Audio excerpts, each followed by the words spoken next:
the most significant hunting rifle ban in the history of Canada is what's trying to be done here in the most underhanded way, Mr. Chair. If the Liberals had any integrity, they would have brought this forward in the original bill.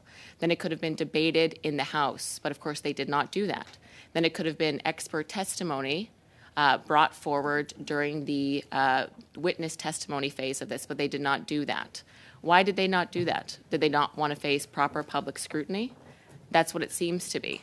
So this isn't about safety. And again, Mr. Chair, this is coming in light of new statistics that show that under the Liberal government, there's been a 92% increase in gang-related homicides in this country. 92% increase since Prime Minister Trudeau took office.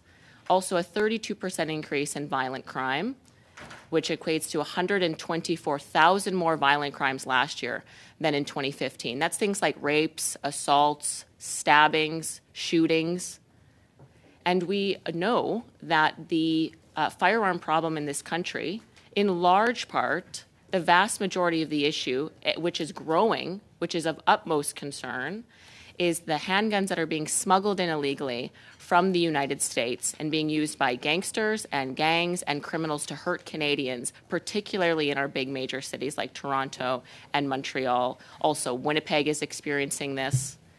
So we have a real legitimate issue on our hands. We also know that they're 3D printing guns. We can't talk about it, but we know that in the debate in the days to come, there are various amendments that may address that, and we can have that debate when it happens. Unfortunately, we couldn't have that debate in the House. But I think the problem is we are seeing a government who's brought successive soft-on-crime policies. We can talk about bail reform from 2017 that contributed to the revolving door of criminals in and out of jail. That's coming home to roost now 5 years in.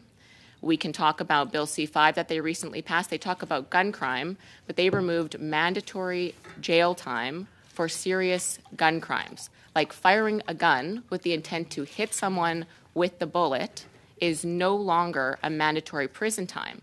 So they have no integrity when they come here and talk about wanting to keep Canadians safe from gun violence, when they are now allowing under Bill C-5 people who try to shoot other people. They may not have to go to jail. They could serve house arrest from the comforts of their homes. So it's very frustrating to be from a hunting community, a hunting background, and to care legitimately about solving the issue of violent crime involving illegally possessed firearms in this country, and to hear Liberals attacking hunters.